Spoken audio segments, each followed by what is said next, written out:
किताबी कीड़ा में आज प्रस्तुत है संस्कृति के 4 अध्याय। रामधारी सिंह दिनकर।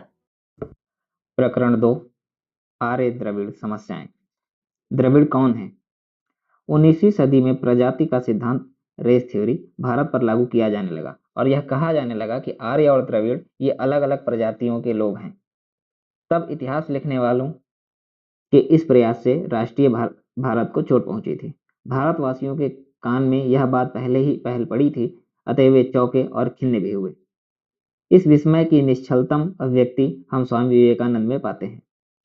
अब एक सिद्धांत निकला है कि मनुष्यों की एक खास प्रजाति थी जिसका नाम द्रविड़ था, जो दक्षिण भारत में रहती थी, और उस उत्तर में लोग हैं, उनकी जाति और प्रजाति ब्राह्मणों की जाति और प्रजाति से भिन्न है। श्रीमान भाषा शास्त्री जी, आप क्षमा करेंगे, ये सारी बातें निराधार हैं। ये भ्रांतियां जहां से उत्पन्न हुई, स्वामी जी ने ठीक उसी बिंदु पर उंगली रखी है।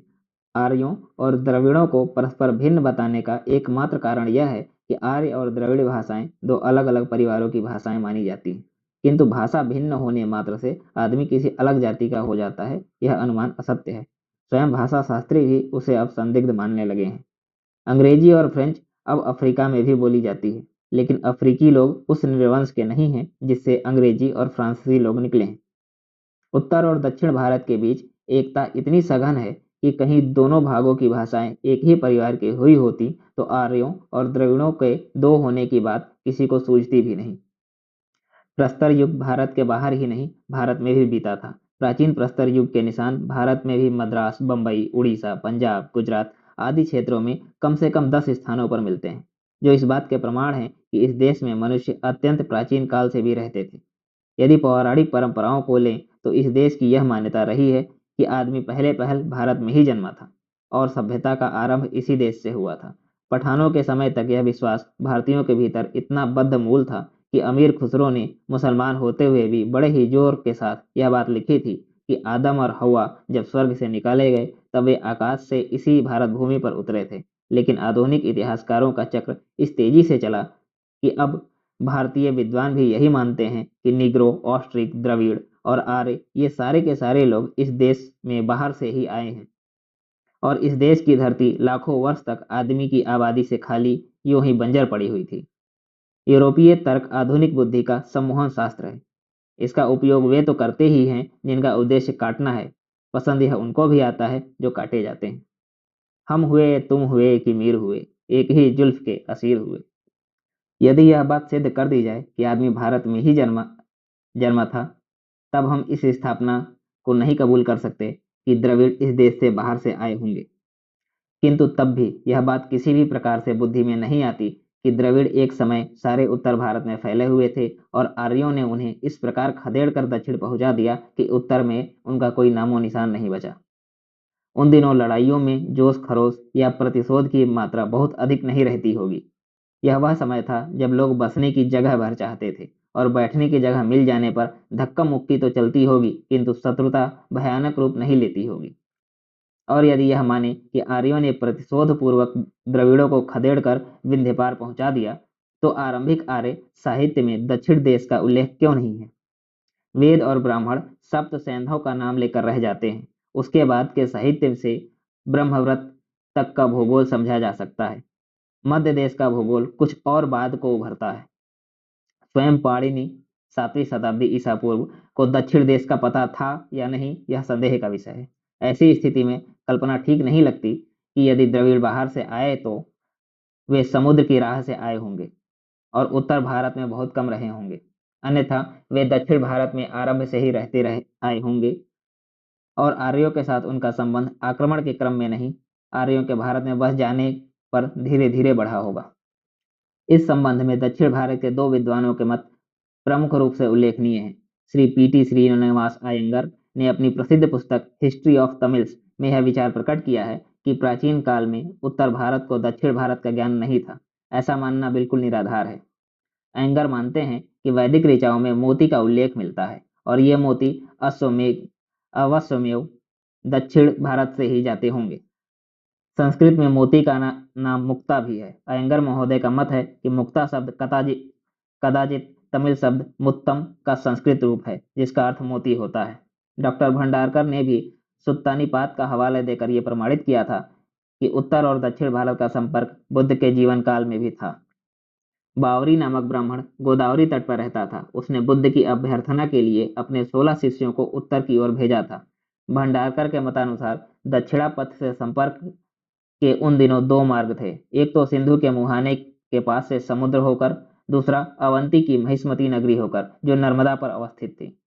श्री रामचंद्र दीक्षितर ने इस प्रश्न पर बिल्कुल नए ढंग से विचार किया है। सबसे पहली शंका उन्होंने यह उठाई कि जब यह सिद्ध बात है कि भूगर्भ शास्त्री युगों में मानव प्राणी दक्षिण भारत में मौजूद थे, तब यह क्यों नहीं माना जाए कि द्रविड़ी उसी भंडार से विकसित हुए हैं। प्राचीन प्रस्तर युग से जब मानव प्राणी नवीन प्रस्तर युग में पहुंचा, तब जीवन निर्वाह के लिए उसने अलग अलग रास्ते अपनाए। कुछ लोग पशुपालन और कृषि में लगे, कुछ लोग मछली मारकर जीवन यापन करने लगे और कुछ लोगों ने जंगलों में और पहाड़ों में रहकर पहले की भांति शिकारी जीवन बिताना ही पसंद किया। तमिलनाडु में आदिम जनजातियों के लिए विल्लवर और मीनवर दो विशेषणों का प्रयोग चलता है। विल्लवर वो थे जो तीर धनुष लेकर शिकार करते थे और मीनवर वे थे जो मछली मारकर खाते थे। विल्लवर से उत्तर भारत के भीलों का संबंध माना जा सकता है। वे सभी लोग जो वनों में और पर्वतों पर रहकर कुछ खेती और कुछ शिकार से जीवन यापन कर रहे हैं, उनकी संस्कृति इन्हीं विल्लवर की संस्कृति है। जिन्होंने मछली मारना और खेती करना पसंद किया, वे समुद्र तट पर रह गए अथवा समतल में। केवल शिकारी संप्रदाय भारत के विभिन्न जंगलों में फैल गया। समुद्र के समीप होने से इन लोगों ने नौका खेने में दक्षता प्राप्त की और बाद को दूर दूर तक समुद्र यात्रा भी करने लगे। आगे चलकर हिंद एशिया की ओर जाने वालों में दक्षिण भारत और कलिंग के लोग ही प्रधान थे। प्रागैतिहासिक काल में भारत का पश्चिम देशों के साथ व्यापार का जो संबंध था, उसमें भारत के प्रतिनिधि दक्षिण भारत के ही लोग थे। अवश्य ही नौ विद्या अथवा जहाज रानी का अनुभव भारत में सबसे अधिक दक्षिण वालों को ही था, क्योंकि समुद्र तटवासी होने के कारण यह विद्या उन्हीं ने विकसित की थी। पश्चिम विद्वानों ने यह बताने की कोशिश की है कि मेसोपोटामिया और मिस्र में तथा भूमध्य सागर के किनारे जो सभ्यता प्रचलित थी, उनके साथ द्रविड़ सभ्यता की यत्किंचित समानता देखी जाती है। इस समानता का कारण दीक्षितर यह बताते हैं कि दक्षिण भारत ही भारत से वहां जल और स्थल मार्गों से गए होंगे, और अजब नहीं है कि इसी क्रम में उन्होंने उन लोगों से संपर्क स्थापित किया हो जिनकी सभ्यता के निशान मोहनजोदड़ो और हड़प्पा में पाए गए हैं। द्रविड़ कौन है, इस प्रश्न का विवेचन करने को जितने भी सिद्धांत बनाए गए, वे सब के सब गोल मटोल और अनुमान पर आधारित हैं, तथा उनमें से कई ऐसे हैं जो परस्पर ही एक दूसरे का खंडन करते हैं। इलियट स्मिथ और पेरी का कथन है कि सारी सभ्यता मिस्र में फैली है, अतएव द्रविड़ मिस्र से ही भारत गए होंगे। कर्नल होल्डीज का ख्याल है कि द्रविड़ मेसोपोटामिया के पास रहते थे और वहीं से भारत गए। होल्डीज यह भी कहना चाहते हैं कि ब्रुहाई लोग मंगोल जाति के थे। उन्होंने द्रविड़ों को पराजित किया था और बाद को उन्होंने द्रविड़ों की भाषा अपना ली। एक अन्य सिद्धांत यह है कि द्रविड़ सामी जाति के थे। एक सिद्धांत के अनुसार वे तुरानी भंडार से निकले हैं। यह भी कहा जाता है कि ब्रुहाई जाति द्रविड़ों की एक शाखा थी जो भारत से बाहर आई थी। कुछ विद्वान यहाँ तक कह गए हैं कि द्रविड़ लोग मंगोल भंडार के हैं। इन सब अनुमानों के विरुद्ध जो नया सिद्धांत आया है कि द्रविड़ दक्षिण भारत के ही मूल निवासी हैं, उसका आधार भी ठोस नहीं है, किंतु यह सिद्धांत भारतीय परंपरा को उलट पुलट होने से बचाता है। यह इसकी बहुत बड़ी विशेषता है। इस सिद्धांत को स्वीकार करने में मुख्य चार बाधाएं हैं।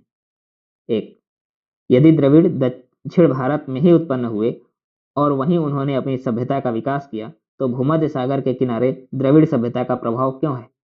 दो, ब्रुहाई जाति की भाषा द्रविड़ भाषा से क्यों मेल खाती है। तीन, छोटा नागपुर और मध्य भारत के मुंडा लोगों की भाषा का द्रविड़ भाषा से मेल क्यों है। सिंधु घाटी की सभ्यता किस जाति की सभ्यता थी। पाश्चात्य पंडित सोच विचार कर इस निष्कर्ष पर पहुंचे हैं कि प्राचीन यूरोप में जो लोग बसे, उनकी तीन शाखाएं थी, अल्पाइन, नार्डिक और भूमध्य सागरीय। भारतीय जनता के साथ इन शाखाओं की समता उन्हें पहले भाषा को लेकर दिखाई पड़ी। बाद में उनका मत बना कि भारतवासियों के पूर्वज इन्हीं तीनों शाखाओं के प्राचीन लोग थे।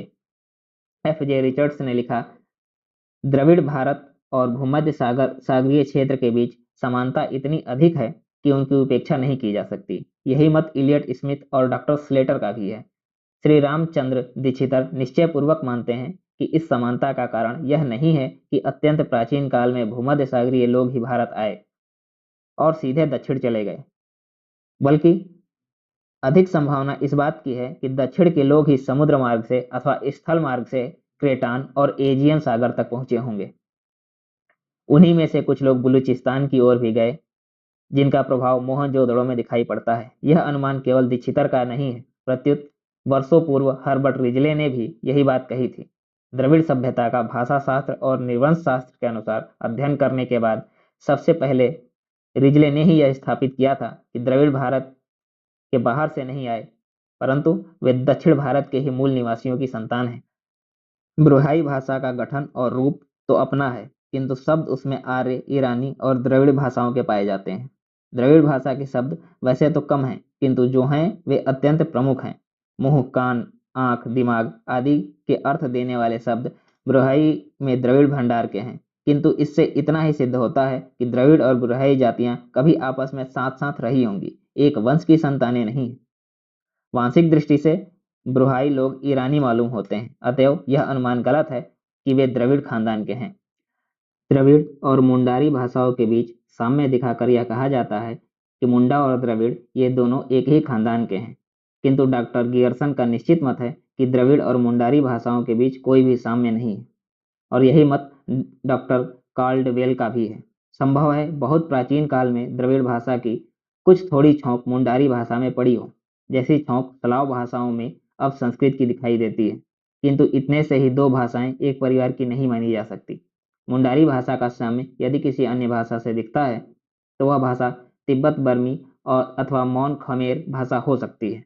यह भी ध्यान देने की बात है कि कोल लोग के बारे में एक अनुमान यह भी रहा है कि वे भारत में ईशान कोण से आए थे, जबकि द्रविड़ों के बारे में यह मानते आए हैं कि उन्होंने भारत के भीतर प्रवेश वायव्य कोण से किया था। यही कुछ देखकर स्टेन कोनो ने यह मत रखा कि द्रविड़ भाषाएं अलग परिवार की भाषाएं हैं, उनका मुंडारी अथवा मौन खमेर भाषाओं से कोई मेल नहीं है।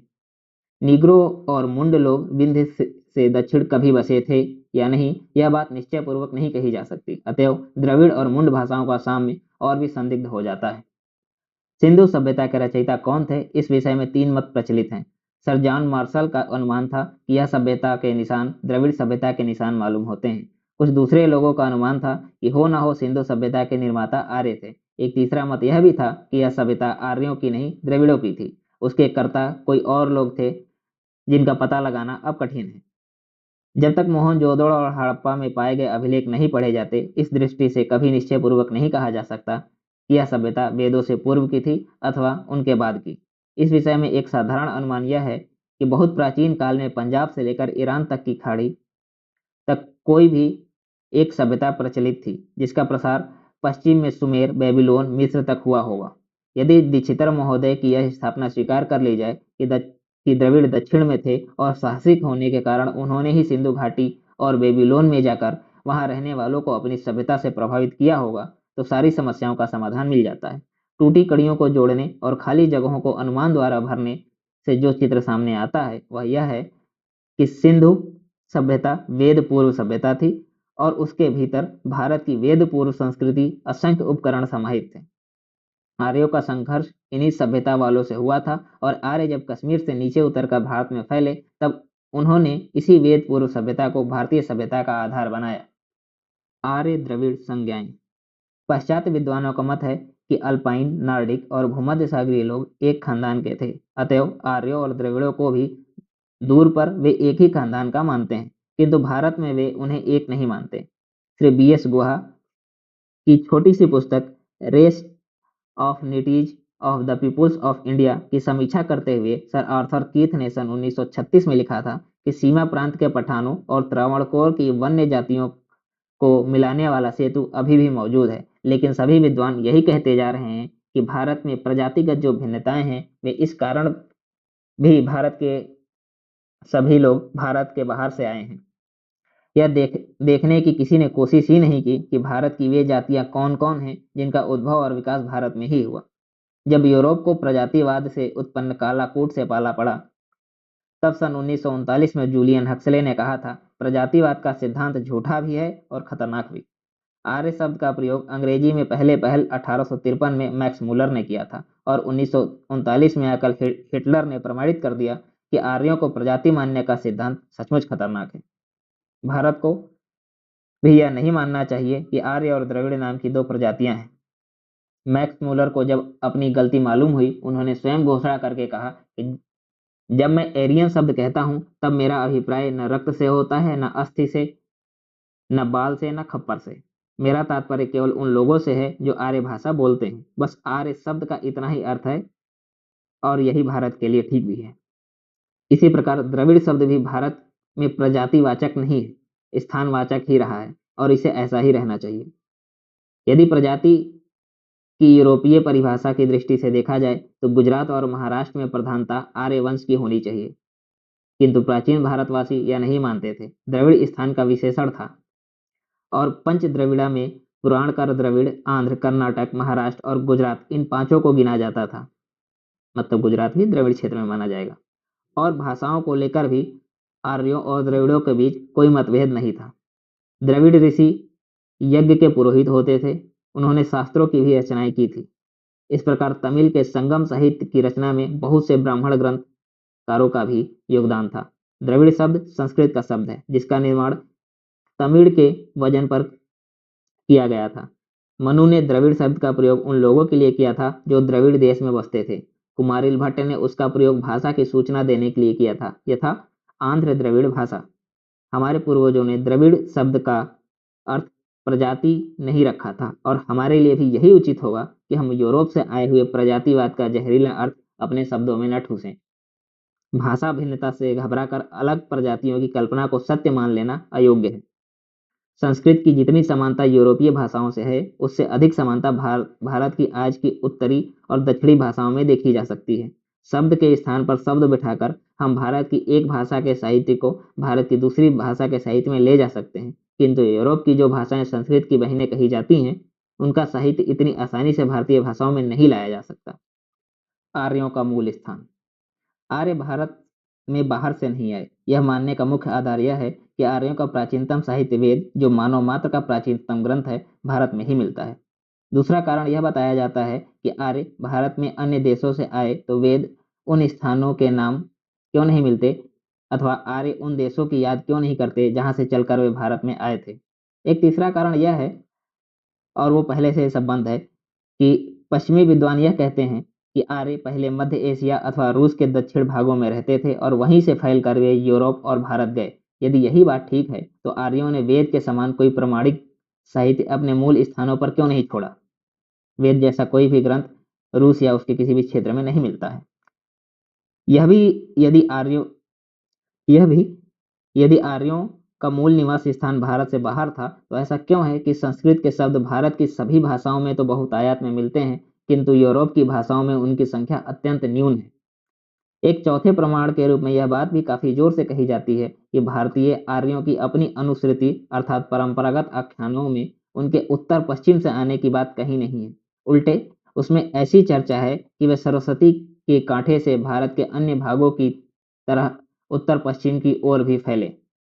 यह भी कहा जाता है कि वेदों के अनुसार सोमलता मुंजवत पर्वत पर पाई जाती थी, जो पंजाब के उत्तर में अवस्थित है। अतएव आर्यों का मूल अभिजन पंजाब ही रहा होगा। संहिताओं में जिस सप्त सैंधव देश का उल्लेख है, वह इसी पंजाब में है। यह ठीक है कि वैदिक संहिताओं से ही विदित होता है कि आर्य जहां रहते थे उस देश को वे सप्त सैंधव कहते थे। बाद को वे अपने देश को ब्रह्मव्रत कहने लगे। उसके भी बाद चलकर मध्य देश। ये तीन नाम यह संकेत देते हैं कि आर्य पहले सिंधु नदी और उसकी शाखाओं के पास रहते थे। उसके बाद वे दक्षिण पूर्व की ओर बढ़े और अपनी भूमि को ब्रह्मव्रत कहने लगे, और उसके बाद कुछ लोग और आगे बढ़े और उनका क्षेत्र मध्य देश कहलाने लगा। आर्यों के प्रसार की दिशा प्रयाग से पंजाब की तरफ नहीं थी, वे पंजाब से ही फैलकर प्रयाग पहुंचे थे। यह भी ध्यान देने की बात है कि आर्य यदि आरंभ से ही सप्त सैंधव में रहते आए थे, तो उनके साहित्य से यह क्यों नहीं जाहिर होता कि सप्त सैंधव के किनारे उन्हें शत्रुओं का सामना करना पड़ा था, दस्युओं और निषादों से लड़ाइयाँ करनी पड़ी थी, और भारत में आगे बढ़ने में उन्हें काफी मशक्कत हुई थी। अर्थात निश्चित रूप से आर्य सप्त सैंधव में बाहर से आए थे। क्यों? क्योंकि वहां पर आकर उन्होंने अपने अस्तित्व के लिए और स्थान के लिए लड़ाइयाँ लड़ी। द्रविड़ों और आर्यों के मूल स्थान के बारे में जितने भी सिद्धांत प्रचलित हैं वे सब अनुमान और अटकल पर आधारित हैं, किंतु तब भी आर्य के मूल अभिजन की समस्या उतनी उलझी हुई नहीं है जितनी उलझन द्रविड़ समस्या की दिखाई पड़ती है। उदाहरण के लिए आर्य उन देशों की याद क्यों नहीं करते जहां से वे भारत आए थे? इस प्रश्न का समाधान इस अनुमान से मजे से हो जाता है कि उन दिनों भारत और ईरान के बीच कोई सीमा नाम की चीज नहीं होती थी। अब प्रायः यह मत बहुग्राह्य है कि आर्यों का मूल अभिजन रूस के दक्षिण में था और वहीं से आर्यों की कुछ शाखाएं पश्चिम की ओर चलकर यूरोप पहुंच गईं और कुछ शाखाएं ईरान चली गईं। उस समय न तो देश बने थे, न मानवों की टोलियां एक भाग से दूसरे भाग तक दौड़ कर जाती थीं। लोग धीरे धीरे फैलते हुए आगे बढ़ते थे और जहां जीवन यापन की सुविधाएं उपलब्ध होती वहां वे सदियों तक रुके रहते थे। इस क्रम में दक्षिणी रूस से ईरान तक जाने में उन्हें कई सौ वर्ष लगे होंगे और ईरान से भारत आने में भी कई शताब्दियां लग गई होंगी। अतएव यदि भारत को आर्यों ने अपने लिए सर्वथा नया देश समझा तो इसमें कोई आश्चर्य नहीं। इस बीच आर्यों की मूल भाषा कहाँ उत्पन्न हुई अथवा उसका मूल रूप क्या था, यह सब जानने का हमारे पास कोई आधार नहीं है। ऐसी स्थिति में इतना अनुमान यथेष्ट समझा जाना चाहिए कि जो आर्य मध्य एशिया से यूरोप गए उनके साथ मूल आर्य भाषा का वही रूप गया जिसे लेकर ईरान जाने वाले आर्य ईरान पहुंचे थे। बाद को इन दो शाखाओं के आर्य परस्पर कभी मिले नहीं, अतएव उनकी भाषा स्थानीय प्रभावों से भीगते भीगते अंत में बहुत भिन्न हो गई। जब आर्य ईरान में थे उस समय संस्कृत और ईरानी भाषाएं दो नहीं एक ही भाषा थी। जिन व्यवस्था के श्लोक संस्कृत के श्लोकों में आसानी से परिवर्तित किए जा सकते हैं, किंतु यही समानता आज की फारसी और हिंदी में नहीं पाई जाती। यद्यपि हिंदी और फारसी दोनों ही भाषाएं एक ही खानदान की हैं, यह भेद इस कारण हुआ कि विशेष प्रकार की ऐतिहासिक और भौगोलिक परिस्थितियों के कारण ईरान में प्रचलित संस्कृत बदलते बदलते फारसी हो गई और भारत में संस्कृत से उत्पन्न नई भाषाएं फारसी से बहुत भिन्न हो गई। तब भी ध्यान खींचने वाली सबसे बड़ी बात यह है कि आर्यों की मूल भाषा संस्कृत की रक्षा करने केवल भारतवर्ष में हुई और देशों में संस्कृत के कुछ थोड़े शब्द ही बचे हुए हैं जो कठिनाई से पहचाने जा सकते हैं। भारत में वे अपने मूल रूप में विद्यमान हैं और देशों में आर्यों की मूल भाषा रूपांतरित होकर नई नई भाषाओं में बदल गई। केवल भारत में संस्कृत ने नई भाषाओं को जन्म देकर भी अपने अस्तित्व को कायम रखा है। उसमें आज भी पत्र निकलते हैं, यहाँ साहित्य लिखा जाता है और बौद्धिक विषयों पर शास्त्रार्थ चलता है। आर्यों की शाखाएं जब यूरोप और ईरान की ओर चली तब आर्यों को लेखन का ज्ञान था या नहीं यह अज्ञात है, किंतु यह माने बिना नहीं चला जा सकता कि आर्य ईरान से पंजाब ईसा से 3000 वर्ष पहले पहुंच चुके थे अथवा उस समय ईरान से पंजाब तक वे सर्वत्र भरे हुए थे। वेदों की रचना का आरंभ उन्होंने कदाचित पंजाब को आने के बाद किया होगा, किंतु अपनी सभ्यता का विकास वे उससे पहले ही करते आ रहे थे। वेद की ऋचाएं किसी असभ्य या अर्धसभ्य जाति की रचना नहीं हो सकती। उनसे सांकेतिक सभ्यता अत्यंत पुष्ट और परिमार्जित दिखाई देती है तथा वेदों की शैली साहित्य की सुविकसित शैली मानी जाती है। सोचने की बात यह भी है कि वेदों के सूक्त समाचार पत्रों के स्तंभ नहीं हैं जिनमें शाम की घटनाएं सुबह को छप जाती हैं, न वे दैनादिनी के पृष्ठ हैं जिनमें ऋषि हर रोज की घटनाएं लिखते होंगे, मतलब डायरी नहीं है। वेद साहित्य हैं और साहित्य में मुख्यतः ऐसी घटनाएं ही प्रवेश पाती हैं जो परंपरा में समा चुकी हों। इस दृष्टि में वेदों को यदि 1500 ईसा पूर्व की रचना माने तब भी यही समझना चाहिए कि उनमें उल्लेखित घटनाएं 1500 वर्ष पूर्व की ही घटनाएं रही होंगी। जो लोग यह मानते हैं कि आर्य ब्रह्मव्रत देश के वासी थे और वहीं से ईरान और यूरोप की ओर गए, उनके विरुद्ध दो युक्तियां अत्यंत प्रबल हैं। पहली तो यह कि भारत की भूमि इतनी सुखदायिनी रही है कि जो जाति यहाँ आकर एक बार बस गई वह फिर से कहीं बाहर जाने का नाम नहीं लेती। यूची, शक, हूण, तुर्क और मंगोल ये भारत आकर फिर भारत से बाहर नहीं गए। वे मध्य एशिया से आए थे जहाँ की जमीन पथरीली और अनउर्वर थी। फिर वे इस स्वर्ग को छोड़कर बाहर क्यों जाते? ऐसी स्थिति में आर्य अपने देश को छोड़कर बाहर चले गए हों यह मानने की बात नहीं। यदि यह कहें कि वे अपनी संस्कृति का प्रचार करने भारत से बाहर गए तो यह युक्ति भी ठोस नहीं दिखती, क्योंकि उस समय सारे भारतवर्ष ने आर्य संस्कृति को स्वीकार नहीं किया था और संस्कृति प्रचारक आर्यों के लिए देश में ही बहुत बड़ा कर्म क्षेत्र खुला हुआ था। ऋग्वेद के अनुसार आर्यों का देश सप्त सिंधु था। यही वह भूभाग है जहां मोहनजोदड़ो सभ्यता के प्रमाण पाए गए हैं। आर्य संस्कृति से संबंध जातियों के अब तक जितने भी पुराने निशान मिले हैं उनमें से कोई भी उतना पुराना नहीं है जितना मोहनजोदड़ो और हड़प्पा का प्रमाण। यदि किसी प्रकार यह साबित किया जा सके कि मोहनजोदड़ो की सभ्यता आर्यों की सभ्यता थी तभी यह कहने का ठोस आधार मिल सकता है कि आर्यों का मूल अभिजन मध्य एशिया नहीं भारतवर्ष था। किंतु जब तक यह प्रमाणित नहीं होता, हम इस निष्कर्ष से भाग नहीं सकते कि मोहनजोदड़ो की सभ्यता आर्य भिन्न सभ्यता थी। इसका सबसे बड़ा प्रमाण यह है कि मोहनजोदड़ो सभ्यता में शिव की पूजा प्रचलित थी और यह पूजा आर्यों के यहाँ काफी विलंब से शुरू हुई, वह भी ऋषियों की इच्छा के विरुद्ध। 18वीं सदी तक भारत में किसी को भी इसका अनुमान नहीं था कि आर्य इस देश के मूल निवासी नहीं है, अथवा यह कि आर्य और द्रविड़ दो हैं और दोनों के पूर्वज इस देश में बाहर से आए थे। तब सन 1786 में सर विलियम जोन्स ने यह स्थापना रखी कि यूनानी, लातिनी, गोथिक, कोल्टिक, फारसी और संस्कृत ये सभी भाषाएं किसी एक ही भाषा से विकसित हुई हैं। इस पर से तुलनात्मक भाषा विज्ञान का आरंभ हुआ और विश्व की विद्वान मंडली इस अनुसंधान से सानंद चकित रह गई कि उत्तर भारत की सभी भाषाएं पश्चिम एशिया की जिंद, फारसी, पश्तो, बलूची, कुर्द और आर्मेनियाई भाषाओं तथा यूरोप की इटालियन, फ्रेंच, स्पेनिश, यूनानी, कोल्टिक, जर्मन, अंग्रेजी, ट्यूटानिक, स्लाविक, लिथुआनियन, लातिनी, अल्बेनियन आदि भाषाएं एक ही स्रोत से निकली हैं। इन भाषाओं के बोलने वाले लोगों को पंडितों ने हिंद जर्मन, हिंद यूरोपीय, हिंद ईरानी अथवा केवल आर्य कहना आरंभ किया और वे इस संधान में लग गए कि आर्यों का मूल स्थान कौन सा है। क्योंकि अन्य भाषाओं की अपेक्षा फारसी और संस्कृत का समीप्य अधिक था, इसलिए अनुमान यह हुआ कि आर्य जब अपना मूल स्थान छोड़कर अलग जाने लगे, तब उस शाखा के लोग जो ईरान और भारत की ओर चली थी, परस्पर अधिक दिनों तक साथ रहे। आर्यों का हिंद ईरानी नाम इसी शाखा की प्रमुखता के कारण पड़ा और यही कारण है कि संस्कृत और फारसी में अधिक निकट संबंध है। जब यह विचारधारा चल निकली, सारे संसार के पुरातत्वविदों, निर्वंश शास्त्रियों और भाषा तत्वज्ञों के बीच एक कोलाहल सा मच गया और तरह तरह के अनुमानों से यह सिद्ध किया जाने लगा कि आर्यों का मूल अभिजन कहाँ है। ऋग्वेद के उषा सूक्त में उषा के लिए ऋषियों ने जो भक्ति दिखलाई है, उस पर से अनुमान निकला कि अवश्य ही यह भक्ति उस उषा के लिए है जो उत्तरी ध्रुव के पास उदित होकर महीनों तक ठहरी रहती है। भारत में उषा का सौंदर्य क्षण स्थायी होता है, अतएव उसे देखकर ऐसे भक्तिपूर्ण उद्गार नहीं प्रकट किए जा सकते थे। इसलिए निश्चित है कि आर्यों का मूल स्थान उत्तरी ध्रुव के पास था।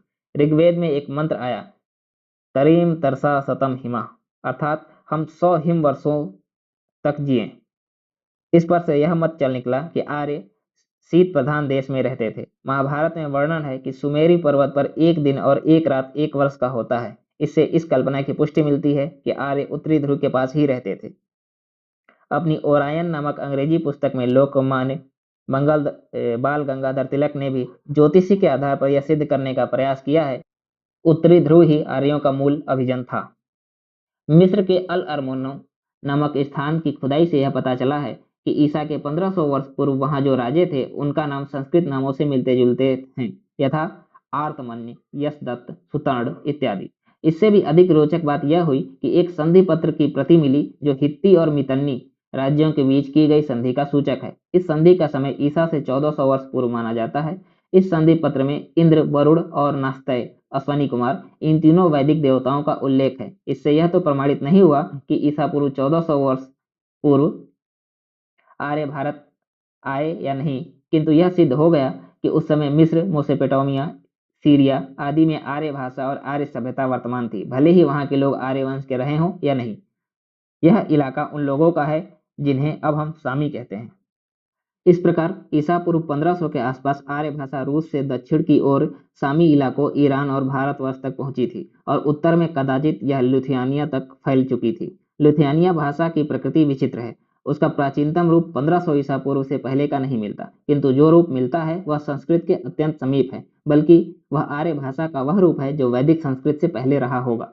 कोई कारण हुआ जिससे लिथुआनिया पहुंच जाने पर आर्यों की प्रारंभिक भाषा अपने प्राचीनतम रूप में ज्यों की त्यों बनी रह गई। आर्य भाषा के इस भौगोलिक विस्तार का कारण क्या था?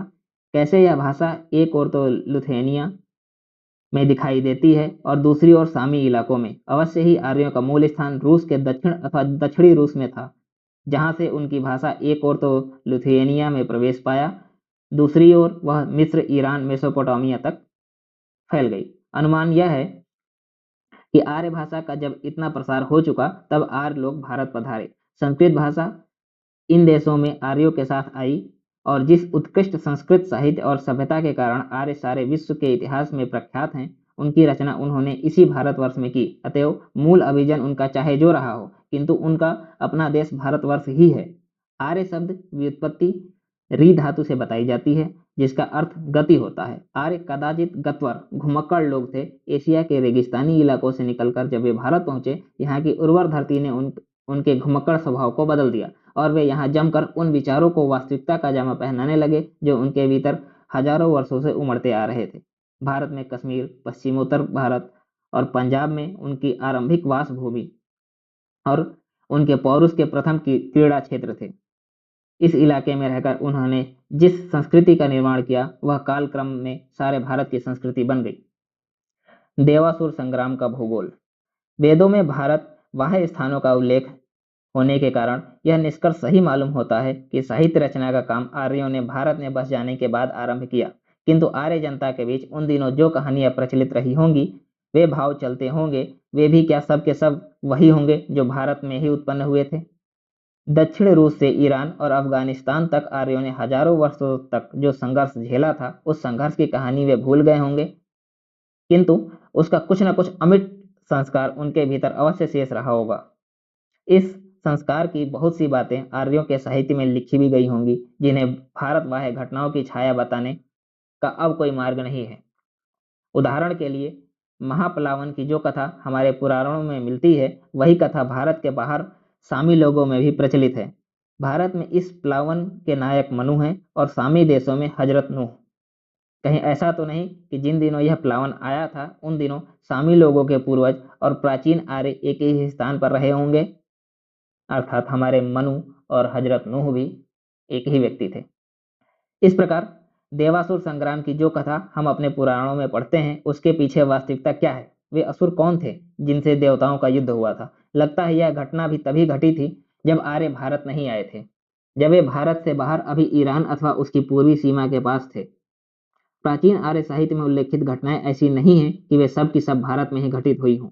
उस समय भारत और ईरान दो देश नहीं थे। असल में पश्चिमोत्तर भारत से लेकर ईरान तक का भूभाग उस समय एक ही देश के समान लगता होगा।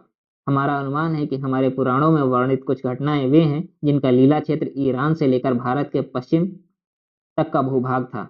आर्यों का हिंद ईरानी शाखा दक्षिण रूस से निकलकर जब ईरान की ओर बढ़ी, तब ईरान पहुंचते पहुंचते कदाचित उसकी भी दो शाखाएं हो गई। इनमें से एक शाखा ने भारत आकर वेदों की रचना की और दूसरी शाखा ने ईरान में रहकर जिंद अवेस्ता ग्रंथ का निर्माण किया। जिंद अवेस्ता की भाषा ऋग्वेद की भाषा से मिलती जुलती है। यह समानता केवल तत्सम शब्दों को लेकर ही नहीं, बल्कि दोनों भाषाओं के व्याकरण में भी बहुत कुछ समान है। एक विचित्र बात यह है कि प्राचीन जिंद भाषा में असुर का अर्थ देवता और देवता का अर्थ राक्षस होता है। जिंद की वारिस भाषा फारसी में भी देव, प्रेत अथवा राक्षस को ही कहते हैं, किंतु भारत में असुर का अर्थ राक्षस और सुर का अर्थ देव या देवता रहा है। अजब नहीं है कि जिस देवासुर संग्राम की गाथा ने पुराणों में विकास पाया, वह आर्यों की इन्हीं दो शाखाओं के बीच लड़ा गया हो। जिंद भाषा भाषियों का प्रधान देवता अहुर मजद था, जो असुर महत का रूपांतरण मालूम होता है। जिंद भाषी आर्यों का मतभेद संस्कृत भाषियों से इस कारण हुआ कि देवताओं के बारे में उनकी कल्पनाएं भिन्न हो गईं। जिंद अवस्था में मित्र, वरुण, अग्नि आदि वैदिक देवताओं की सत्ता तो है, पर इंद्र को कहीं उपास्य नहीं माना गया है। जिंद अवस्था में इंद्र का समावेश उन देवों में किया गया है जो असुर नहीं है, जो असुर के विरोधी हैं और इस कारण घृणा योग्य हैं। इस संग्राम में आर्यों के विरुद्ध केवल आर्य ही थे अथवा और लोग भी थे, यह कहना कठिन है। यदि मोहनजोदड़ो वाली सभ्यता के लोग वहां थे, तो अजब नहीं कि आर्यों से संघर्ष उनका भी हुआ हो। जिन लोगों को आर्यों ने दास, दस्यु, निषाद, अनास, शिशन देवा कहा है, उनसे आर्यों की मुठभेड़ केवल भारत आकर हुई, यह बात बहुत समीचीन नहीं दिखती। वेद और पुराण कुछ दैनादिनी नहीं है कि हम यह समझें कि उनमें वर्णित घटनाएं ठीक उसी प्रकार की घटनाएं हैं जब वैदिक साहित्य लिखा जा रहा था। साहित्य के नियम से घटनाओं को तो प्राचीन ही होना चाहिए और पौराणिक रूप धारण करने में तो घटनाओं को सहस्त्र शताब्दियां भी लग जाती हैं। देवासुर संग्राम की जो कल्पना बाद को विकसित हुई, उसमें विष्णु बराबर देवताओं की ओर से और शिव सदैव असुरों की ओर से थे। इसका कारण क्या था? शिव की पूजा के चिन्ह मोहनजोदड़ो में मिलते हैं। उस सभ्यता के निर्माता यदि द्रविड़ थे तब भी, यदि द्रविड़ नहीं थे तब भी पंजाब से लेकर मेसोपोटामिया तक फैले हुए थे। इन इलाकों में कई प्रकार के अन्य लोग भी रहते होंगे जिनका अब इतिहास नहीं मिलता। आर्यों का संघर्ष इन सभी लोगों से हुआ था, जिसकी प्रतिध्वनि वैदिक साहित्य में अत्यंत परिवर्तित रूप में सुनाई देती है। समस्त विश्व का प्राचीनतम ग्रंथ है। इसके काल का निर्णय इतना विलक्षण है कि कोई तो इसे 75,000 वर्ष पुराना मानता है और कोई इसे सिर्फ 200 वर्ष पूर्व की चीज कहता है। सुप्रसिद्ध जर्मन विद्वान जैकोबी ने ऋग्वेद के बाद रचित कल्प सूत्रों का रचनाकाल ईसा से 4700 वर्ष पूर्व और ऋग्वेद का रचनाकाल 6500 वर्ष पूर्व माना था। लोकमान्य बाल गंगाधर तिलक ने ब्राह्मण ग्रंथों का रचनाकाल ईसा से 4500 वर्ष पूर्व माना था। उनके मत से सारे मंत्र एक साथ नहीं बने। ऋषियों और उनके वंशधरों ने समय समय पर हजारों वर्षों में मंत्र बनाए। इस तरह कुछ ऋचाएं 10,000 वर्षों की हैं, कुछ 8,500 वर्षों की और कुछ 7,500 वर्षों की। सभी प्राचीनतम ऋचाएं ऋग्वेद की ही हैं। इस संबंध में सबसे उत्साह युक्त दृष्टिकोण डॉक्टर अविनाश चंद्र दत्त का है, जो ऋग्वेद को 50 से 75,000 वर्ष पुराना मानते हैं। पंडित राम गोविंद त्रिवेदी का मत है, ऋग्वेद में ऐसे अनेक मंत्र हैं जिनसे यह सिद्ध होता है कि ऋग्वेद का निर्माण काल 18,000 वर्ष से लेकर 50,000 वर्ष के बीच का है। मैक्स मुलर के मतानुसार ऋग्वेद ईसा से 1200 से 1,000 वर्ष पूर्व बना था। इसके विपरीत विरंटजिन का मत है कि ऋग्वेद का रचना ईसा से 2500 वर्ष पूर्व हुई थी। श्री जयचंद्र विद्यालंकार ने प्राय विंटरिजन के मत को स्वीकार किया है। वेदों का एक नाम श्रुति भी है, जिससे यह अनुमान होता है कि वेदों की रचना मौखिक ही हुआ करती थी और मौखिक ही लोग उन्हें याद भी रखते थे। जब मंत्रों की संख्या बहुत हो गई तब उन्हें संहिताओं में विभाजित करना आवश्यक हो गया। भारत में लेखन का प्रचार ईसा पूर्व 3,000 वर्ष में भी था। यह प्रमाणित बात है। मंत्र लिखे जाते थे या केवल कंठस्थ किए जाते थे, इसका अनुमान हम जो चाहे लगा सकते हैं, किंतु कृष्ण द्वैपायन बोलकर लिखाते थे, यह संदिग्ध बात नहीं है। वेद जिन संहिताओं में हमें मिलते हैं उनका संपादन कृष्ण द्वैपायन व्यास ने किया, जो महाभारत काल में जीवित थे।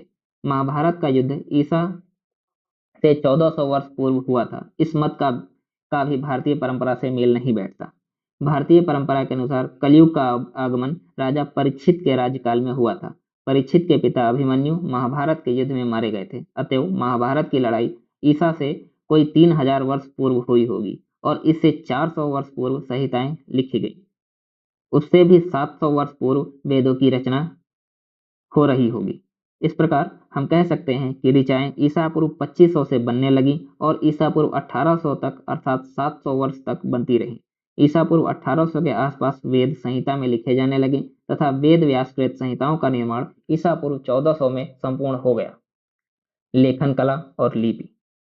सिंधु सभ्यता में लिखावट के जो नमूने मिले हैं उनसे यह प्रत्यक्ष है कि ईसा से 3,000 वर्ष पूर्व भारत में लेखन कला का प्रचार था। यह मानने का कोई आधार नहीं हो सकता कि जब आर्य आए उन्होंने लेखन की प्रणाली को छोड़ दिया और भारत से सदियों के लिए लेखन कला का प्रचार बिल्कुल उठ गया।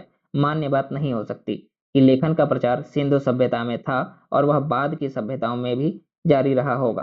तभी सिंधु सभ्यता की लिखावट जो अब तक पढ़ी नहीं गई है के बाद हम लिखावट का दूसरा प्रमाण भारत में ईसा पूर्व 3री सदी में सम्राट अशोक के अभिलेखों में पाते हैं। इन अभिलेखों की लिपि ब्राह्मी लिपि है। इसी ब्राह्मी लिपि से भारत की सभी भाषाओं की लिपियां उद्भूत हुई हैं। अपवाद केवल उर्दू भाषा है जो आज भी फारसी लिपि में लिखी जाती है। मौर्य युग और उसके बाद की एक सदियों में ब्राह्मी के साथ एक खरोष्टी नामक लिपि भी प्रचलित थी, जिसका उपयोग पश्चिमोत्तर भारत के लोग करते थे। यह लिपि फारसी अरबी लिपियों की समान दाईं से बाईं ओर लिखी जाती थी, किंतु यह लिपि भारत में फैलने में असमर्थ रही और उसका प्रयोग ईसा के जन्म के पूर्व ही भारत में अवरुद्ध हो गया। किरात जाति। संस्कृत भाषी आर्यों ने एक और जाति के लोगों का उल्लेख किया है जिनका रंग पीला, आकृति चीनी लोगों के समान थी। इस वर्ग के लोगों को आर्य किरात कहते थे। महाभारत के विख्यात योद्धा राजा भगदत्त पूर्वी भारत के थे और उनकी सेना मलेच्छों और किरातों से बनी हुई थी। अर्जुन से शिव का जब युद्ध हुआ था तब शिवजी किरात वेश में थे। चित्रांगदा कदाचित किरात वंश की राजकुमारी थी। किरातों का मूल अभिजन पूर्वी चीन में था। वहीं से ये लोग तिब्बत, नेपाल, बर्मा, असम, उत्तरी बंगाल और उत्तरी बिहार में आए। भारत में किरातों का आगमन कब हुआ यह निश्चित रूप से नहीं कहा जा सकता। यजुर्वेद और अथर्ववेद में किरातों का उल्लेख है। उस समय के अनेक प्रमाणों से भी यह अनुमान निकलता है कि किरात ईसा से 1,000 वर्ष पूर्व भारत पहुंच गए थे और वे हिमालय की दक्षिण तराई तथा पूर्वी भारत में आबाद थे। नेपाल के नेवार और किरंती लोग, कश्मीर के लद्दाखी, दार्जिलिंग के लेपचा, त्रिपुरा और मणिपुर के क्षत्रिय, उत्तर असम के अक्का, मीरी, अबोर और मिसमी लोग किरात वंश के हैं।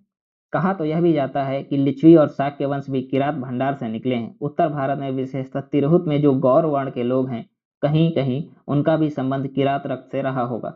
इसी प्रकार नेपाल के गोरखा लोगों में भी किरात रक्त का कुछ न कुछ अंश है। ईसा के 1000 वर्ष पूर्व से लेकर ईसा के 1000 वर्ष बाद तक किरात लोग हिंदू व्रत में दाखिल होते रहे।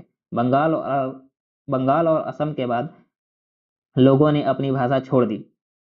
नेवारों ने भारतीय लिपि में ही अपनी भाषा का विकास किया। 15वीं सदी में आकर किरात जाति हिंदू राष्ट्रीयता से ओतप्रोत हो गई और उसने अंत तक मुस्लिम विजेताओं के खिलाफ युद्ध जारी रखा। त्रिपुरा और मणिपुर के क्षत्रियों ने बंगाल के मुस्लिम शासकों से लड़ाई लड़ी। किरात जाति ने हिंदू संस्कृति को स्वीकार कर उसकी बड़ी सेवा की। पाल युगीन भारतीय कला का तिब्बत में और तिब्बत से बाहर प्रचार नेपाल के नेवारों ने किया। इसी प्रकार वैदिक और बौद्ध संस्कृति की बहुत सी बातों का बर्मा और हिंद चीन की ओर प्रचार बंगाल, असम, कुमिल्ला, चटगांव और अराकान की किरातवंशी हिंदुओं के कारण ही हुआ है। किंतु किरातों की सबसे बड़ी देन शाक्त मत के विकास में है। योगिनी तंत्र का दावा है कि असम का धर्म किरात लोगों की साधना से निकला है। वाम मार्गी शाक्त धर्म का मुख्य पीठ कामाख्या का मंदिर माना जाता है। इस मंदिर की स्थापना 1564 ईस्वी में हुई थी। किरात समाज में नारियां उतनी पराधीन कभी नहीं थी जितनी आर्यों के समाज में। समझा यह जाता है कि कदाचित यह भी एक कारण था कि वामाचार या व्यापक प्रचार पहले असम में ही हुआ और वहीं से यह साधना बंगाल में प्रचलित हुई। किंतु 16वीं सदी में मणिपुर का एक राजवंश वैष्णव हो गया और तब से वैष्णव धर्म की कृष्ण चैतन्य श्रेय शाखा का प्रचार किरात क्षेत्रों में भी खूब हुआ। नागा और कुकी लोगों के बीच हिंदू संस्कृति का प्रचार उसके भी माध्यम किरातवंशी हिंदू ही थे। किरातवंशी हिंदू अब भी नृत्य, गान और कलाओं में विशेष रूप से रस लेते हैं। उनकी संस्कृति आज भी कृत्रिम और तर्क पीड़ित कम, स्वाभाविक और भावप्रवण अधिक है। पारसी जाति। भारत में एक और जाति के लोग हैं जो बंबई और गुजरात में बसे हुए हैं। इनका नाम पारसी है। इनकी संख्या आज तक भी शायद 2 लाख से अधिक नहीं है, अब थोड़ी ज्यादा हो गई होगी। किंतु शिक्षा, संस्कृति, वैभव और सामाजिक उत्कर्ष में ये लोग बहुत आगे हैं।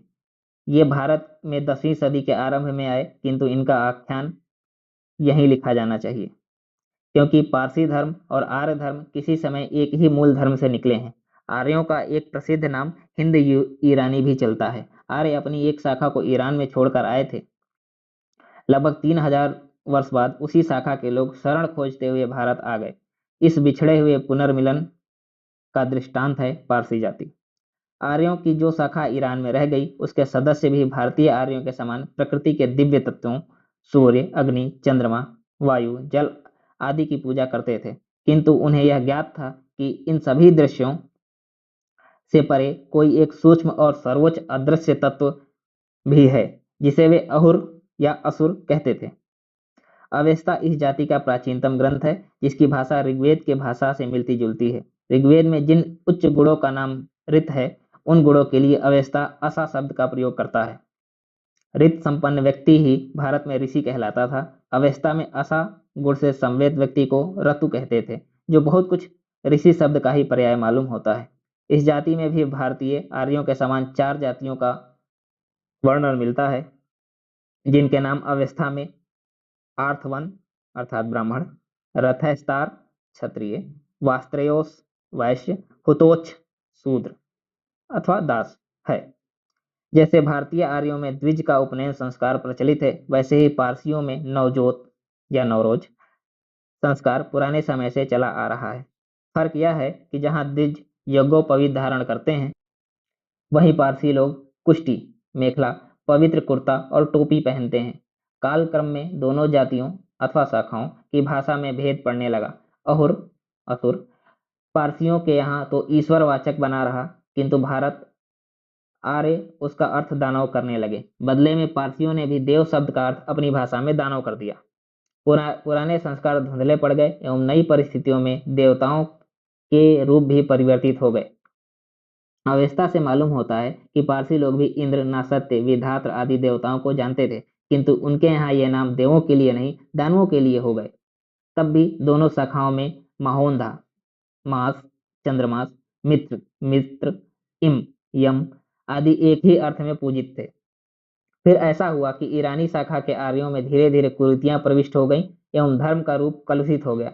तब पृथ्वी ने गौ का रूप धारण कर आर्य और पौराणिक कथाओं के समान ही अत्याचार से परित्राण के निमित्त अहुर मजदा से प्रार्थना की और अहुर मजद ने मानवों के उद्धार के लिए पृथ्वी पर जरथुष्ट अर्थ कनकाभ को भेजा। जरथुष्ट की वाणी ही गाथा कहलाती है, जो शुद्ध संस्कृत नाम है। गाथाएं 5 हैं और इन्हीं गाथाओं पर जरथुष्टि धर्म आधारित है। भाषा और भाव दोनों ही दृष्टियों से गाथा और ऋग्वेद आरंभिक मंत्र समान है एवं दोनों में एक ही छंद का प्रयोग हुआ है। यही नहीं, गाथा के मंत्र ऋग्वेद के मंत्रों की भाषा में आसानी से बदले जा सकते हैं। जैसे प्राकृतिक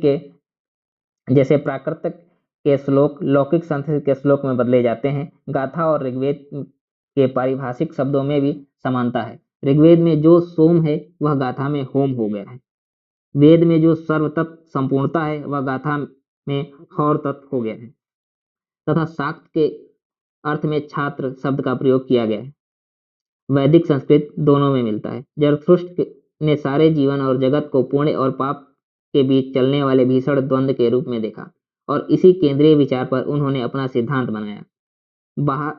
भारत से बाहर उस समय जो भी आर्य थे वे सब जरथुष्ट के धर्म के नीचे आए हुए थे। कहते हैं ईसाइयत और इस्लाम में भगवान और शैतान की जो कल्पना उदित हुई वह जरथुष्ट धर्म की ही देन है। जरथुष्ट ने अहुर मजदा ही भगवान और अहिरमन ही शैतान है।